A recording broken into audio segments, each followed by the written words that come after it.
नरसी नावाचे भक्त होते. शेठ होते, खूप पैसेवाले होते आणि तो इतका कंजूष होता की 1 पैसा सुद्धा दान करत नसे. आणि ही माया राहते कंजूषाजवळच आणि त्याचा नाश करण्यासाठी राहते. कारण अंतसमयी मृत्यू होऊन जाईल, तो त्याचा उपयोग करू शकला नाही, मग त्याच्यात आस्था राहून जाते, मग तिथेच धक्के खात बसतो, प्रेत बनून नाहीतर सर्प बनून.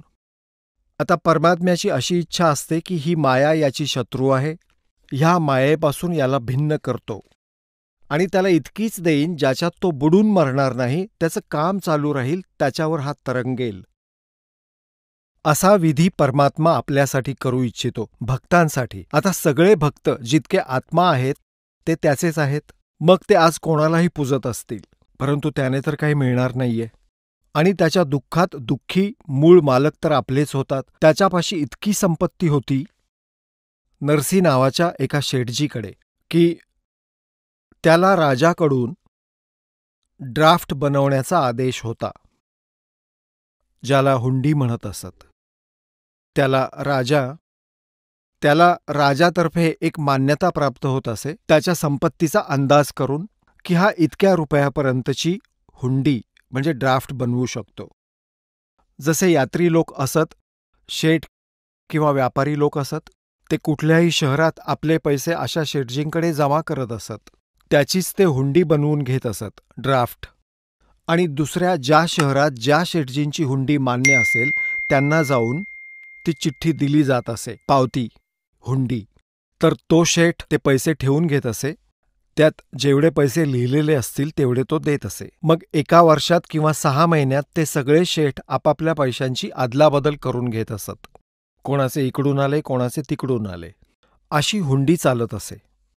आणि तो इतका कंजूस झाला होता की दान करत नसे. त्याची पत्नी म्हणाली, चला गंगा स्नान करून येऊ.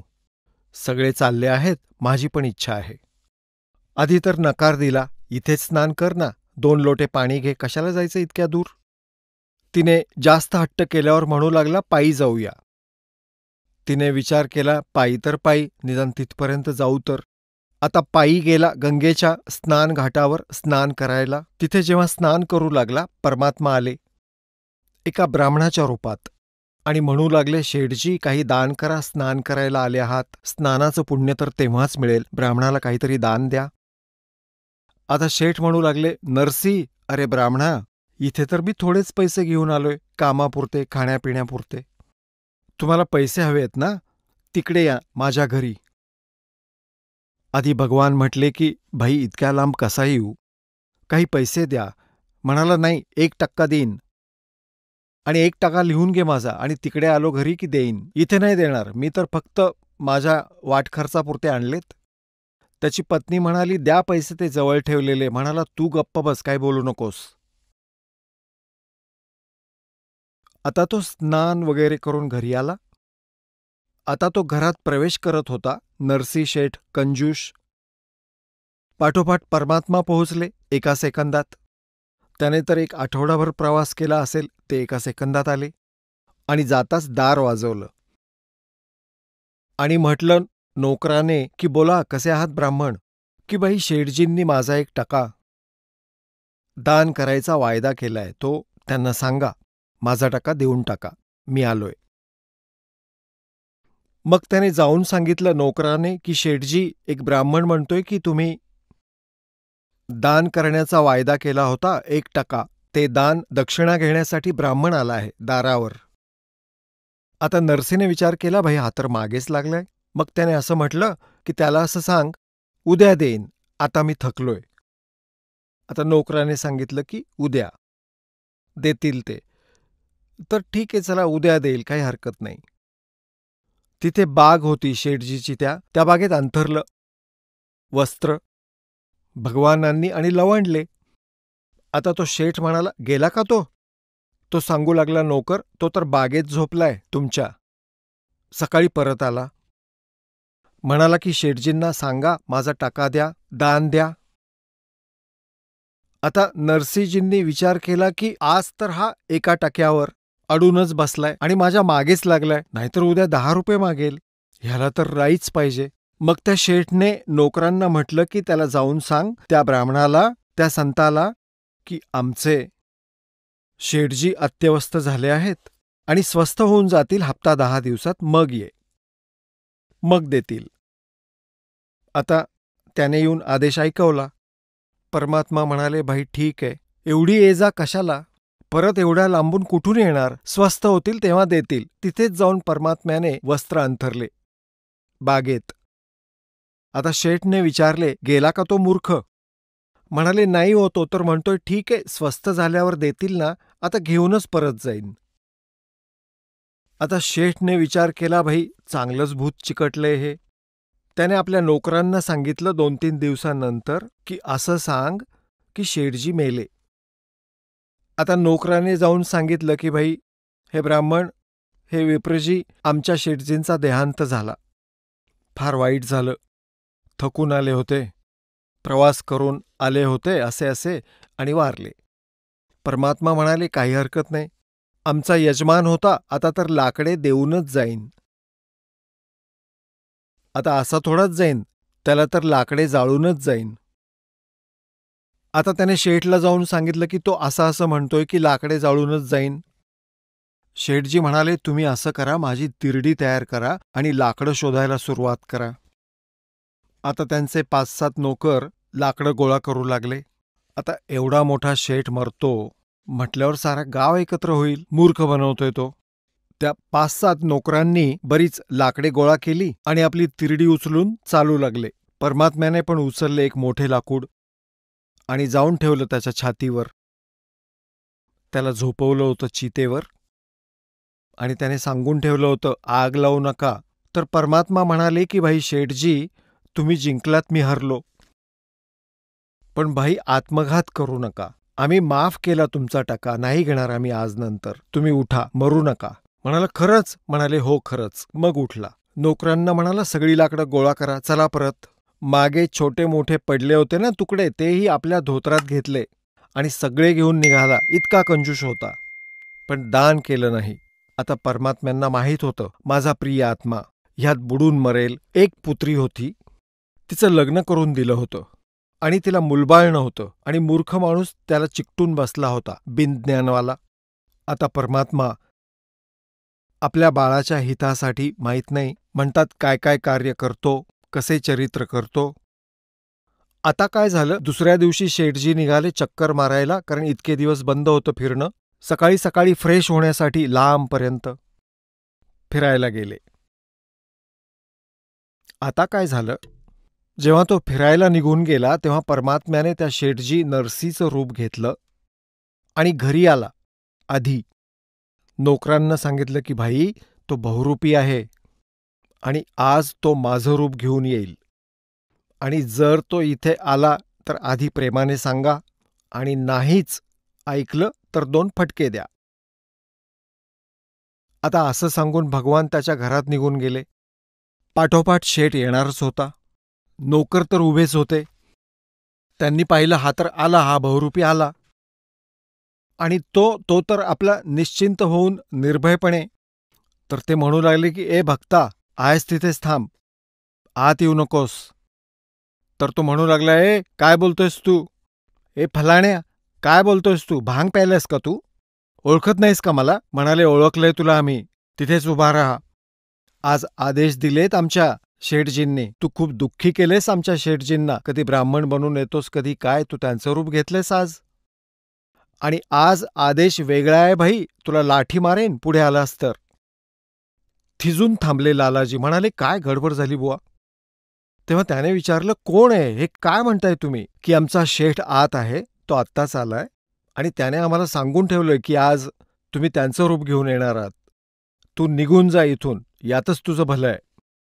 आता लालाजीला समजून चुकलं की प्रकरण वाढवणं चांगलं नाही होणार आणि ह्याने माझं रूप घेतलंय.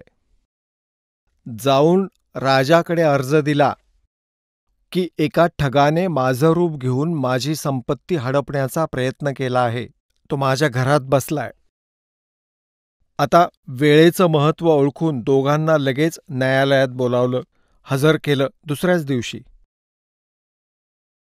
आता शेठजी आपलं एक जे रेकॉर्ड होतं ते पोलिसांनी ताब्यात घेतलं वगैरे.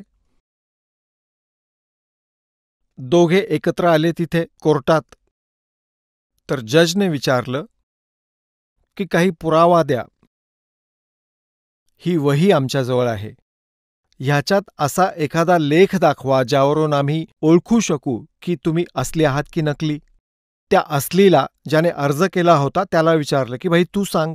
तो म्हणाला की मी एक घर बनवलं होतं, त्यात एवढ्या कड्या लावल्या होत्या, ह्याच्यात लिहून ठेवलंय. आणि मुलीचं लग्न करून दिलं होतं, त्यात इतके पैसे खर्च केले होते कन्यादानासाठी, ते पण लिहून ठेवलेत. अजून माझ्या लक्षात नाही. ह्याच्यात तर अजून भरपूर लिहिलंय, अजून सांग. तेव्हा जे परमात्मा बनले होते नकली शेठजी, तसे तर ओरिजिनल आहेत भगवान, सगळ्यांचे मालिक आहेत.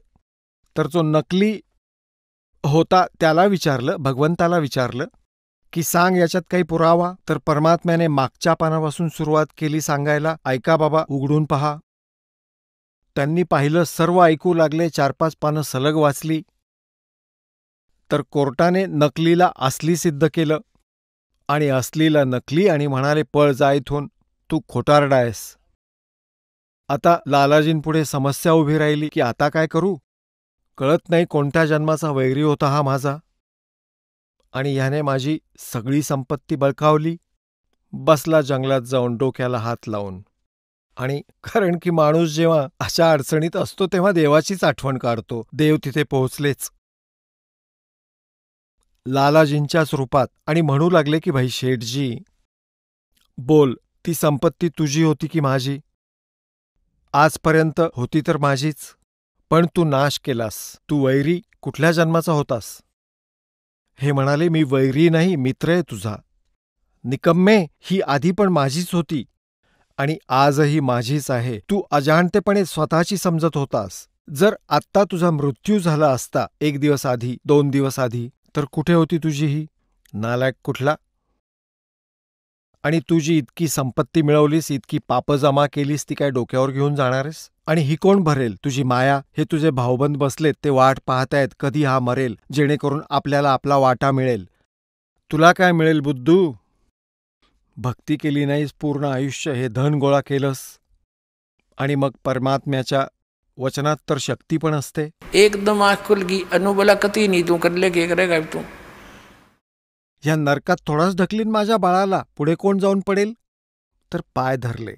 परमात्मा म्हणाले, तुला परत देऊ शकतो, पण एका अटीवर. जर तू ही सगळी धर्मपुण्यात घालवलीस तर तुझी पापं कमी होतील. म्हणू लागला, तुम्ही एकदाच दया करा माझ्यावर, एकदाच परवानगी द्या, सगळी मी फुंकून टाकीन. म्हणाले, फुंकू नकोस, दान कर. आता त्याला परवानगी दिली की जा तू. आला. त्याच दिवसापासून भंडारे सुरू केले. जसंही त्याने दानधर्म सुरू केला, खूप फरक पडला. आणि आपल्या पत्नीला घेऊन झोपडी बांधून गावाच्या बाहेर राहू लागला. आधी तर सगळं जग त्याचा आदर करत होतं, कारण मायेची पूजा होतेच. आणि मग त्यांना वाटू लागलं की हा तर मूर्ख आहे, ह्याने नाश केला. सगळ्यांनी तोंड फिरवलं, रिश्तेदारांनी नाश केला. बाबाजीचं ऐकून ब्राह्मणाच्या बोलण्यात आला, सगळा नाश केला, सगळं उधळून लावलं. आता काय झालं की 4 संत होते, भक्त. त्यांना जायचं होतं द्वारकेला. आणि आधी याची हुंडी चालत होती, नरसीची ड्राफ्ट बनवत असे. गावात गेले, विचारलं की नरसी भक्ताकडे आम्हाला जायचंय, नरसी शेठकडे, आणि ही हुंडी बनवायची 500 रुपयाची. आता गावात असे सर्व प्रकारचे लोक असतात. काहींनी त्यांना चुकीचा मार्ग दाखवला की शेठजींनी आजकाल वैराग्य घेतलंय आणि एका जंगलात झोपडी बांधून राहतात आणि तिथूनच सगळा कारभार पाहतात. तिथे जा, तिथे बनवून घ्या. आणि त्यांना अजून सावध केलं होतं की भाई, तो नखरे करतो खूप, बऱ्याच वेळा सांगितल्यावर बनवेल. आता तो काही हुंडी लवकर बनवणार नाही, खूप धन जमवले त्याने, आणि तो नखरे खूप करतो. आता ते साधू संत गेले आणि म्हणाले, नरसी कोण आहे, कुठे जाऊ भाई. की हा दास आहे नरसी. की घ्या शेठजी, आमचे 500 रुपये ठेवले चांदीचे, आणि आमची हुंडी बनवून द्या, ड्राफ्ट बनवून द्या. नरसीजी म्हणाले, महात्म्यांनो, आता माझ्याकडे ते अधिकार राहिलेले नाहीयेत, सरकारने काढून घेतलेत, माझ्याकडे पैसे नाहीयेत. आणि तुम्ही दुसरीकडून बनवून घ्या. मग ते चौघेही म्हणू लागले, अरे ही तर कमाल झाली, शोधत शोधत इथे आलो आहोत आणि तू नखरे करतोयस. गावकरी बरोबर सांगत होते, तू आधीचा नरसी राहिलेला नाहीयेस. आता शेठजींनी विचार केला, हे साधू संत आहेत, त्यांनी शाप देऊ नये, यांच्या वचनात शक्ती असते. घाबरला तो. म्हणू लागला आणि विचार केला की गावकऱ्यांनी तर माझी चेष्टाच सुरू केली आहे. आता जास्त द्विरुक्ती होईल. म्हणू लागला, ठीक आहे महात्म्यांनो, ठेवा. एक कागद मागवला त्यांच्याकडून, एक कागद घेऊन या. आणि लिहून दिलं कोणाच्या नावाने? तो कृष्णाचा पुजारी होता, सावळा शेठ. सावळा म्हणजे काळा, कृष्णाचा अर्थच काळा होतो, म्हणजे सांवरिया सेठ. आणि कुठे जाणार आहात तुम्ही? द्वारका. द्वारकेमध्ये एक सांवरिया नावाचा शेठ आहे, तो तुम्हाला हे पैसे देईल. आणि त्याने त्याची मोहर मारली, लिहिलं, सही केली, आपला दास आणि नरसीदास. आता तो कागद घेऊन ते पोहोचले द्वारका नगरीला. तिथून काय केलं शेठजीने? त्या 500 रुपयाचे त्याचवेळी खाण्याचं भंडाऱ्याचं सामान मागवलं आणि त्याचा भंडारा केला. त्यात आसपासचे वाटसरू गावकरी सगळे जेवून गेले. साधू संत बोलावले, कारण त्यांना द्वारकेला पोचायला 1 हप्ता लागणार होता. त्या दरम्यान याने भंडारा ठेवला आणि सर्व भंडारा केला. सर्व पैसा खर्च केला पूर्णपणे. जे काही 500चं सामान आणलं होतं ते सर्व वाटून टाकलं. आता तिकडे त्यांनी विचारलं, महात्म्यांनी, भक्तांनी, संतांनी, तिथल्या शेठजींना, की कोणी सावरिया नावाचा कोणी शेठ आहे, त्याच्याकडून आम्हाला पैसे घ्यायचे आहेत, हुंडी वटवायची आहे. त्यांनी पाहिलं कोणी बनवली आहे, तर नरसीजींनी. ते हसू लागले सगळे लाला लोक. अरे हा तर कंगाल झालाय, ह्याचं तर दिवाळं निघालंय, त्याने तर बसल्या बसल्या तुम्हाला लुटलंय, 500 रुपयांना फसवलंय त्या चोराने, त्याची हुंडी चालत नाही. आता ज्याच्याकडे ते जायचे ते हेच उत्तर द्यायचे. त्यांनी विचार केला, माणूस तर तसा वाटत नव्हता, चोर तर दिसत नव्हता, तो तर मनाच करत होता, आपणच जबरदस्तीने बनवून घेतली. तर त्यांना दोष तर नाही दिसला त्याच्यामध्ये, पण तिथे कोणी सावरिया नावाचा शेठ नाही भेटला. तर नगराच्या बाहेर जाऊन बसले की भाई हे काय होऊन बसलं, देवाला परमात्म्याला हेच मंजूर असेल मग, असा विचार करत होते. तिकडे नरसीजींचे डोळे उघडले होते. मालकाच्या दयेनं इतका दानधर्म केल्यानंतर देव त्या पुण्यात्म्याला तळहातावर ठेवून घेतो. त्याने पाहिलं साधू संतांना येऊन भगवानाने पैसे दिले नाहीत, हुंडी त्याची वटवली नाही. काय कारण असेल? माझ्या साधनेत काही कमी राहिली आहे का? त्याने काय पाहिलं, आपल्या पत्नीला विचारलं की 500 रुपयांचं जे सामान आणलं होतं त्यातलं काही शिल्लक तर नाहीये ना? तर त्याची पत्नी म्हणाली, नरसीची पत्नी म्हणाली की ज्या रोट्या बनवत होते मी, आणि त्या रोट्या बनवताना जे सुकं पीठ वापरलं जातं ते थोडंसं शिल्लक आहे. त्याला आपल्या देशी भाषेमध्ये पलोत्थण म्हणतात, पलोत्थण. तर ते थोडंसं पीठ शिल्लक राहिलं आहे, बाकी तर सगळं वाटून टाकलंय. नरसीने म्हटलं की त्याची रोटी बनव. तिने त्याची कणिक भिजवून रोटी बनवली, कसे तरी पाण्याने हात ओले करून, तर त्याच्या 4 रोट्या बनल्या. तर ते परमात्मा स्वतः तिथे आले एका साधू रूपामध्ये. ते परमक्षर ब्रह्म. कहते 100 साल छिद्र मैं करूं अपने जन के काज. दारात येऊन म्हणू लागले, भाई नमस्कार, राम राम. शेठजी म्हणाले, महाराजजी रोटी खा, भूक लागली असेल. हो बाबा, भूक लागली आहे. तर बसून तिथे एका गल्लीत त्याच्या झोपडीच्या समोर आणि रोटी पाण्याबरोबर 4 रोट्या खाल्ल्या, खाऊन निघून गेले. आता काही वेळानंतर काय पाहिलं, ते पूर्ण परमात्मा एका सांवरिया नावाच्या शेठ, मारवाडी शेठासारखं रूप बनवून, म्हणजे मोठं पागोटं डोक्यावर, धोतर, 2 टांगी, हातात वही आणि कानावर कलम, आणि पोहोचला भक्तांच्या जवळ. त्यांना म्हटलं, कसे बसले आहात महात्म्यांनो?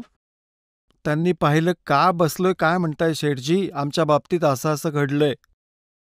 आणि एक नरसी नावाचा शेठ होता आणि आम्ही त्याच्याकडून, तो तर चांगला माणूस आहे, परंतु आमच्याबरोबर तर गोष्ट विपरीत झाली. आम्ही त्याला 500 रुपयाची हुंडी बनवायला सांगितली, तो मनाही करत होता, पण आम्हीच त्याला खूप आग्रह केला.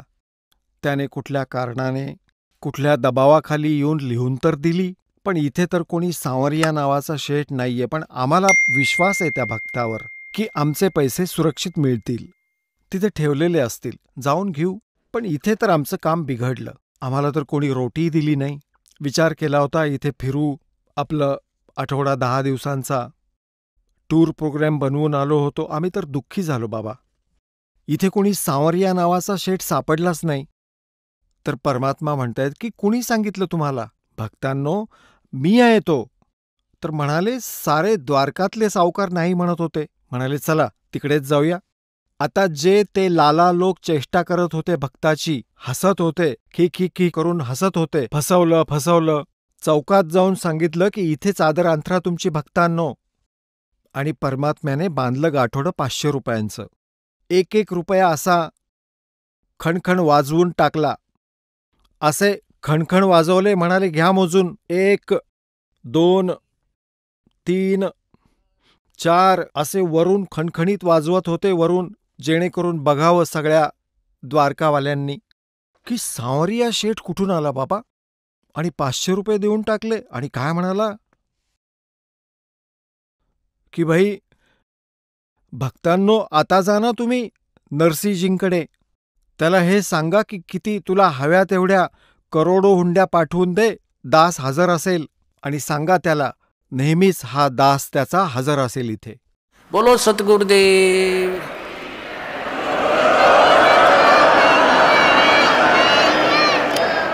नरसिंह जी की हुंडी झाली वो सावळ सा कहाया, ज्योति का ब्याह भया जब भात भरण को आया. तोच परमात्मा, पूर्ण ब्रह्म, सगळ्यांचं धारण पोषण करणारा, आत्तापर्यंत जसे आपण कुठल्याही देवाची भक्ती करत होतो, आम्ही मानत होतो हे करत आहोत, नाही. जगत का पेखणा पेख्या, धनी का नाम न लेखा. हा कबीर परमात्मा आपल्या सगळ्यांना सांभाळून घेतो. असा त्यांच्या दुःखांचं निवारण करतो. भक्तांच्या कारणे ते म्हणतात, जो जन मेरी शरण में ताका हूं मैं दास, और गेल गेल लाग्या फिरूं जब लग धरती आकाश. बोलो सतगुरुदेव.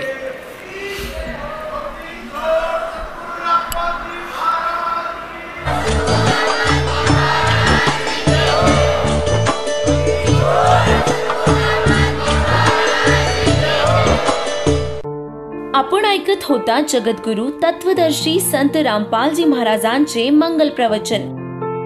निशुल्क नामदीक्षा प्राप्त करण्यासाठी आणि अधिक माहितीसाठी संपर्क करा 7030303951 7030303952. आमची वेबसाईट आहे www.jagadgururampalji.org. सर्व पवित्र धर्मांच्या पवित्र शास्त्रांवर आधारित प्रमाणित अनमोल पुस्तक ज्ञानगंगा किंवा जगण्याचा मार्ग यापैकी कोणतेही एक पुस्तक निशुल्क मागविण्यासाठी आम्हाला आपले पूर्ण नाव, पूर्ण पत्ता, पिनकोड सहित आणि फोन नंबर लिहून 7030303951 7030303952 या नंबरावर SMS करू शकता किंवा आम्हाला 7030303950 या नंबरावर WhatsApp देखील करू शकता.